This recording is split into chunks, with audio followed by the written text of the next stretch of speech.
Pessoal, aqui é um assunto bastante. Ele é um cerne, tá? Ele é bastante importante. Ele é, ele é bastante fundamental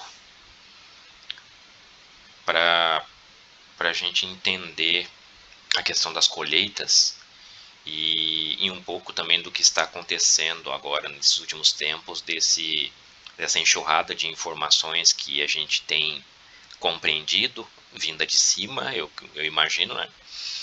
E, e por que que aqui está um personagem, né, da criação, bastante simbólico, bastante interessante, e que ele representa um papel, não sei se eu diria de protagonista, mas no mínimo um papel muito importante, tá? Para os nossos dias, que é a cevada, o cereal cevada, tá? Que ele era colhido no início, é a primeira das colheitas, na verdade, colhida no início da estação de colheitas, de acordo com o próprio calendário agrícola hebreu. Tá? A gente pode encarar ela como a primeira das colheitas. Tá? Esse cereal, diferente do trigo, por exemplo, ele era separado a casca dele, ou seja, ele era finalmente revelado, né? O seu grão que serve para fazer pão, portanto, o alimento, né? E eu também tenho uma ideia de que o grão de trigo, ou na verdade o grão de espiga, seja trigo ou cevada, o grão de espiga, ele tem, ele é traduzido por Shibolet, que é aquela senha lá no livro dos juízes, né, na altura do juiz Jefté, que ele exigia que os efraimitas, os de Efraim, pronunciasse, né? E caso ele não fosse daquela tribo, a pronúncia dele denunciaria, né? Eu tenho uma ideia e também gostaria de trazer em um momento posterior de que o reconhecimento do nome, né, verdadeiro do Messias é que é esse grão de trigo, é que é essa senha, tá? E obviamente que com ele é que se faz pão, né? Porque a gente só vai achar o pão asmo quando a gente saber a verdadeira identidade dele, né?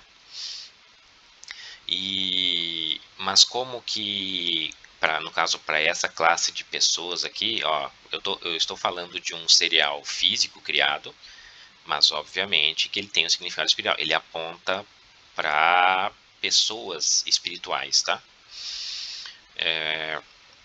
Para ele exibir esse fruto, ou seja, para ele revelar, mostrar a senha, né? Atender a senha do grão de espiga, que é o nome do Altíssimo, apenas a ação do vento foi suficiente. Quer dizer, fisicamente o que acontece? A cevada ela é colhida e é reunida num monte, né? E aí o agricultor ele joga com o auxílio de um ancinho, de um garfo, de uma ferramenta, ele joga esses grãos, né, esses molhos colhidos, ele joga para cima apenas, né? E a ação do vento já faz o trabalho de separar os grãos, o cereal, da casca, tá? Então veja que apenas a ação do vento, o vento a gente sabe o que significa, né? O ar, o entendimento do espírito das coisas do Altíssimo, certo? Ele aqui já é o suficiente e se encarrega de exibir o fruto dessa cevada, tá? Então, por isso a primeira das colheitas, tá? Isso eu entendo como crucial para a gente entender muitas coisas nas escrituras, né? Até mesmo com coisas dos profetas lá, tá? Dízimo, por exemplo, né? Reunido lá no armazém, na casa que chamaram depois de casa do tesouro, com uma certa malícia, que é para, falando em tesouro, já um pouco que já puxa para o lado do dinheiro, né, das riquezas materiais, né, mas a gente sabe que não é isso que se trata, como a ideia de Malaquias, por exemplo, né, mas a partir desse entendimento aqui é que algumas coisas começam a fazer sentido e abrem um leque de possibilidades, tá? Muitas ligações com demais entendimentos também da escritura, tá? Ela era mais barata que o trigo, a cevada, e era considerada lá em Israel como o alimento dos pobres, entre aspas, tá? Até com um certo desprezo. O trigo, por ser um cereal até mais nutritivo e um pouco mais nobre, ele custava um pouquinho mais, e a cevada era uma espécie assim de um alimento um pouquinho inferior, vamos dizer assim, em termos de valor, né? E era muito comum em famílias mais humildes, tá? Por, por ter o acesso, por ter melhor acesso, né? Em relação ao trigo, tá? Mas justamente por isso ele era conhecido como alimento dos pobres. Veja que se a cevada realmente cumprir o que a gente tem entendido que ela cumpre, né?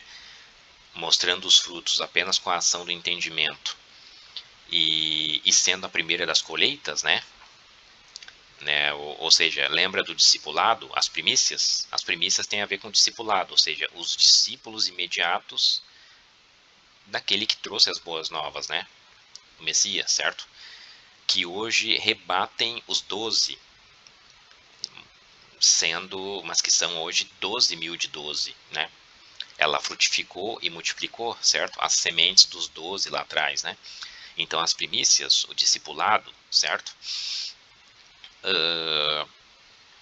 Então se a gente tiver um grupo de pessoas, como de fato eu creio assim, tá?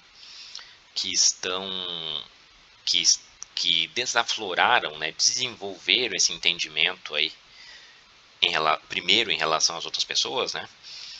Em relação ao grosso da massa, né? Elas são tomadas como primícia, assim, porque foram os primeiros molhos a serem colhidos da plantação, certo? E, portanto, o fato delas serem alimento dos pobres diz muito sobre a mensagem do Messias que ele falou para os discípulos do João Batista. Foram até ele perguntar se era ele que deveria de vir ou ainda se deveria esperar outro, né? E o Messias falou que não, vocês voltem lá e digam para ele que os cegos estão enxergando, os surdos estão ouvindo, né? Os espíritos imundos estão sendo expulsos, certo? E a mensagem do reino está sendo pregada aos pobres. Eu entendo que as mensagens que estão vindo agora dessas pessoas, né? Elas não vão ser elas não representam diferente das do Egito, certo? Elas não representam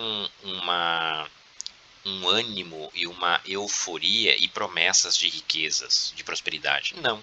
Pelo contrário, a mensagem ela vai de encontro, ela impacta quase que como uma batida de frente. Ela é totalmente antagônica a essas ideias, né?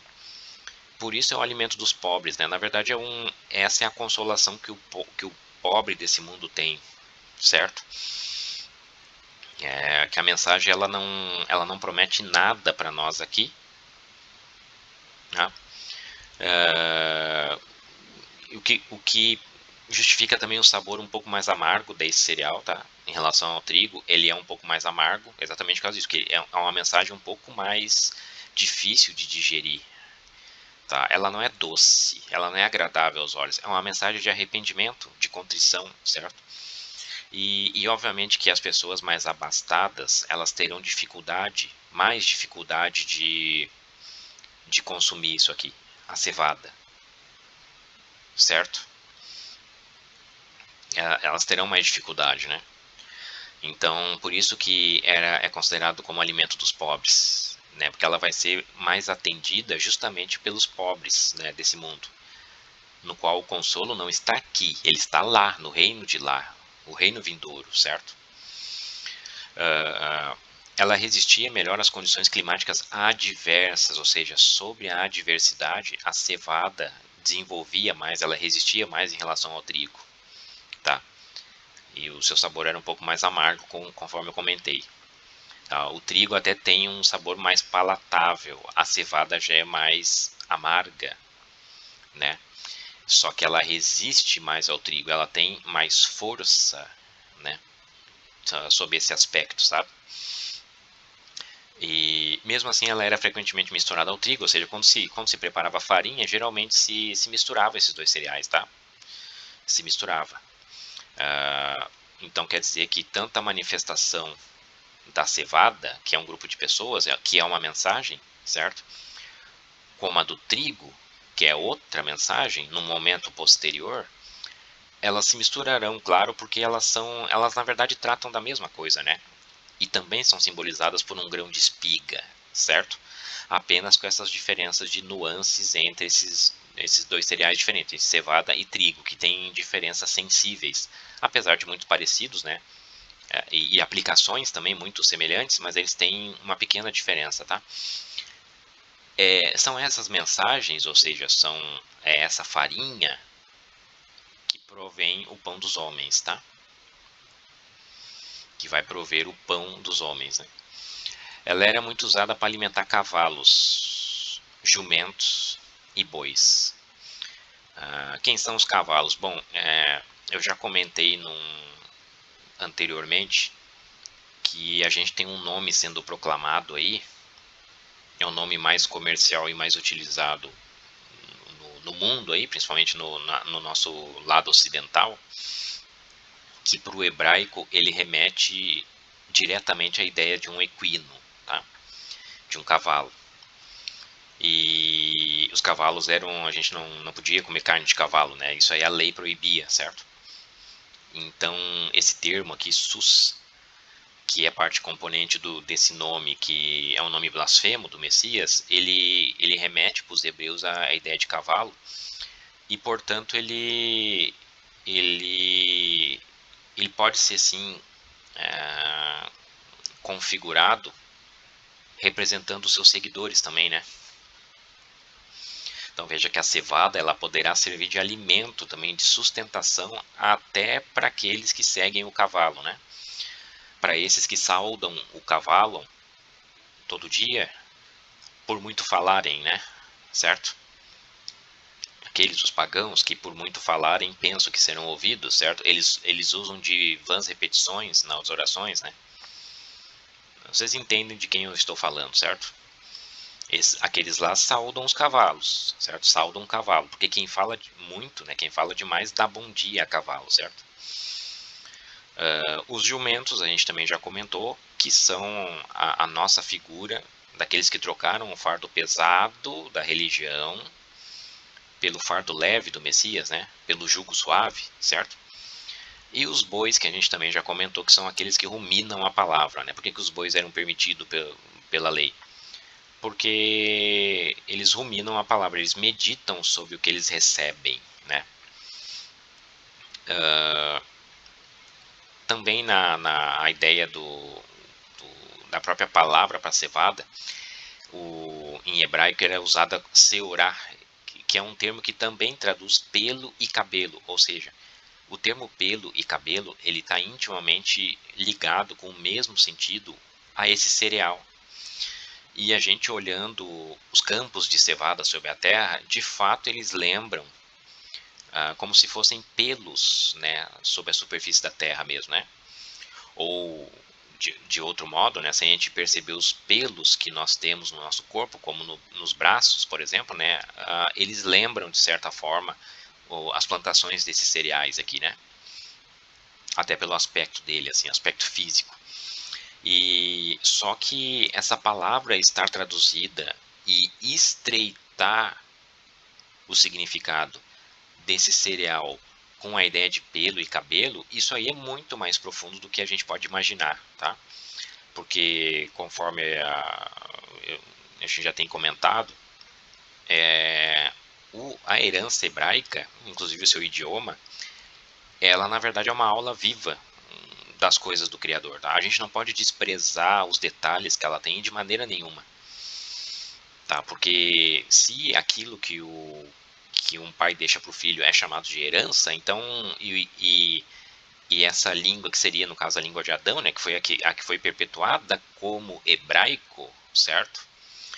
Embora no início não tinha exatamente esse nome, mas depois ficou por causa de Eber, né? Eber, que era descendente de Sem, né, a língua entre as línguas semitas. Eber perpetuou esse nome como hebraico, né? E hebreu é todo aquele que descende de Eber, certo? Mas a gente, a partir do momento então que ele nos deixou essa herança, isso é uma herança, certo? Ele não, a gente não pode desprezar essas coisas, tá? A própria língua tem dentro das suas palavras e as suas raízes de palavras que associam uma coisa com a outra, ela já tem, a gente obrigatoriamente tem que fazer esses links também. A gente tem que enxergar o significado estreito entre uma coisa e outra que o hebraico está nos apontando, porque certamente é um caminho de identificação de algum ensinamento espiritual. Tá? E eu entendo que o da cevada, a seorá, ela está aqui. Ó, no fato, por exemplo, da ideia do nazireado, que está lá em número 6, o nazireu, ou seja, aquele que era nascido desde o ventre, dedicado, separado para um propósito específico, certo? Separado, desde o ventre, dedicado, consagrado, a gente pode chamar assim, ao Criador, ele não podia passar navalha na cabeça, né? E por que eu entendo o que é passar navalha? Passar navalha é retirar o pelo e o cabelo, certo? Ou seja, retirar a seorá. Por que lá na antiga aliança o nazireu, que era uma figura da antiga aliança, ou seja, uma figura física, tá? Alegórica, daqueles que seriam consagrados ao Criador, por que ele não podia fazer isso? Porque ele profanaria no seu próprio corpo o sentido alegórico do que o pelo e o cabelo dele representava, que é exatamente a cevada, ou seja, as primícias no corpo do homem, do Messias, certo? Porque o Nazireu ele era masculino. Então, quando ele passava a navalha na cabeça, ele estaria profanando essa ideia, como se ele estivesse colhendo a cevada antes do tempo. Quando se colhe a cevada, o que se faz? Lá não se passa uma navalha nela, lá no campo? Uma foice? É exatamente isso. Se o Nazireu fizesse isso, ele estaria profanando essa alegoria. É como se ele estivesse colhendo a cevada antes do tempo.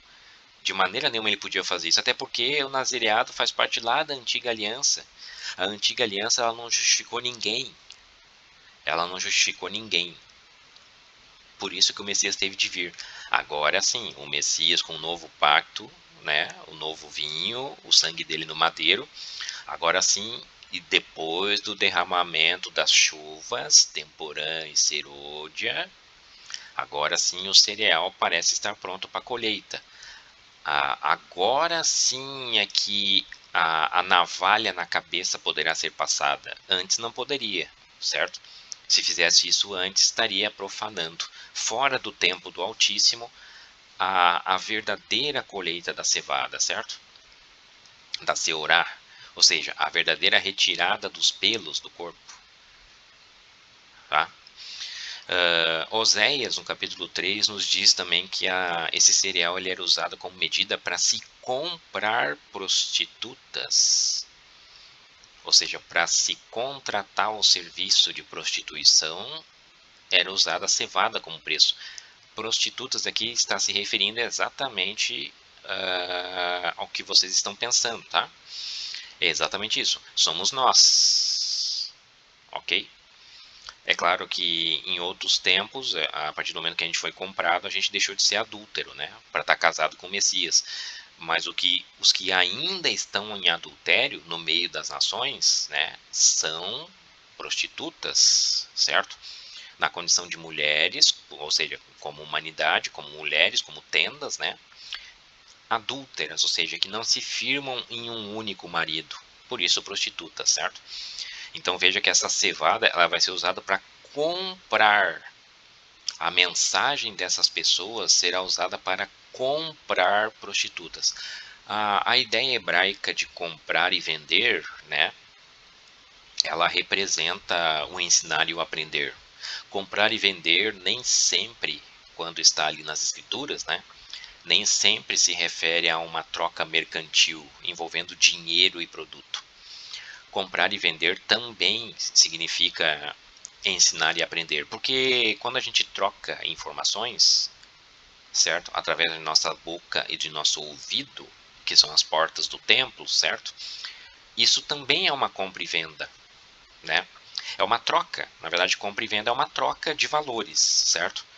É que a gente só enxerga a compra física em um determinado vendedor entregar um produto que tem um valor agregado, certo?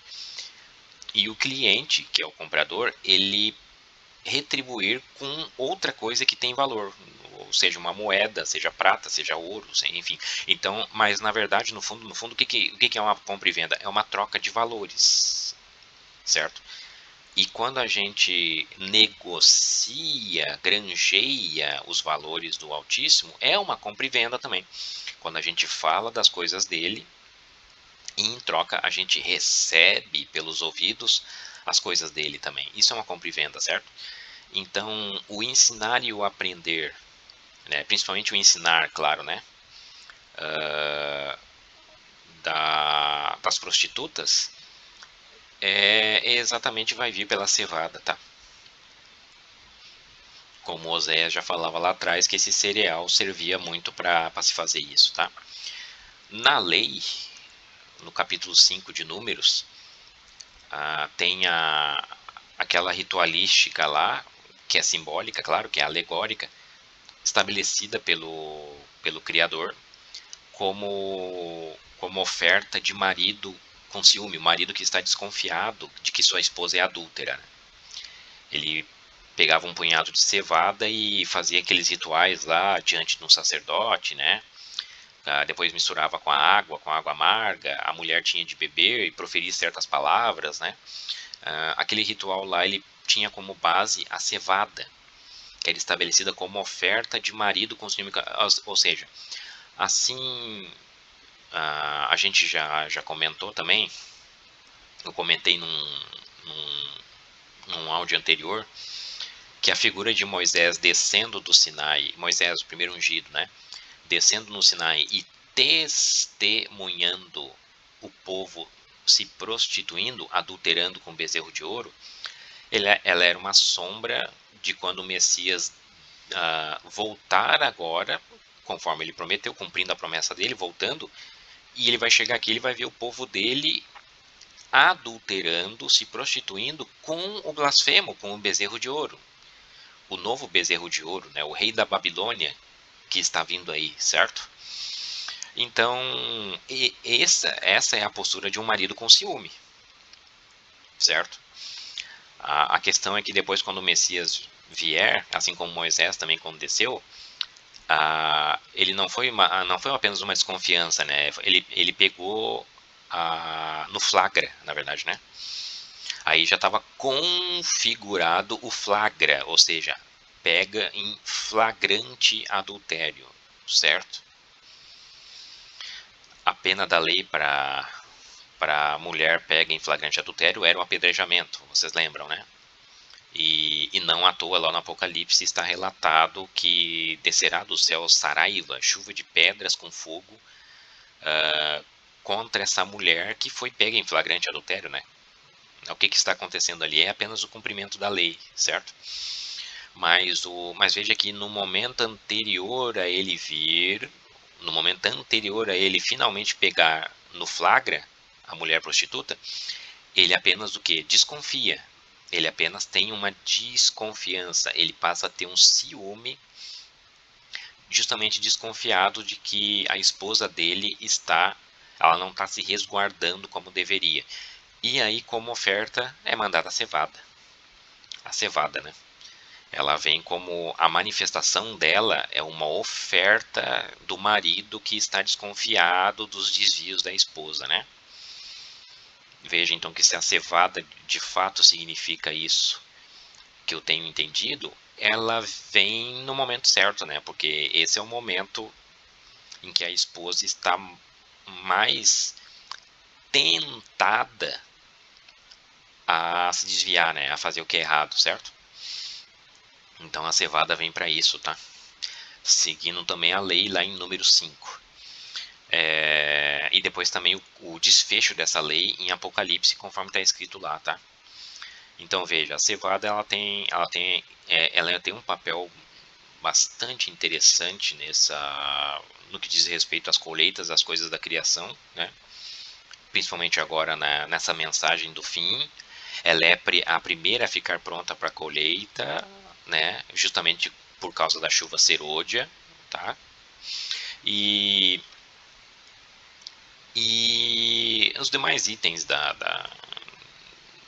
algumas particularidades da criação também nos reforçam isso, né? Por exemplo, por que que os homens da Terra aqui, eles têm bastante prazer em uma das bebidas mais consumidas do mundo, que é a cerveja, né? Por que isso, né? Porque na verdade a cerveja ela é nada mais é do que cevada mais água, certo? Quimicamente alguém vai dizer que não tem mais, sim, tem mais os itens de lúpulo e enfim, tem mais os itens relacionados à fermentação dela, mas a cerveja, em essência, ela é o quê? Ela é cevada mais água. Cevada, que é essa mensagem aqui dos primeiros que exibiram o fruto apenas pela ação do entendimento, mas a água é a palavra, as águas que salvam, que vem diretamente do alto, do Messias, da chuva serôdia, certo? Por que que essa junção, então, ela que representaria a cerveja, né? Ela está sendo tão acatada fisicamente pelos homens, né? Mas porque existe um intercorrente aí, né? A mais em relação a essa mistura simples de cevada mais água, que é justamente a fermentação, né? E fermento, você sabe que é a figura negativa, né? A fermentação dos homens, certo? O fermento dos homens, dos fariseus. Então veja que cevada mais água, a ideia da cerveja, ela é justamente aquilo que deveria, que dá de beber e sacia e alegra os homens, vamos dizer assim, né? Mas esse efeito de entorpecer também o espírito deles, ele é causado por quê? Por causa do fermento, da fermentação.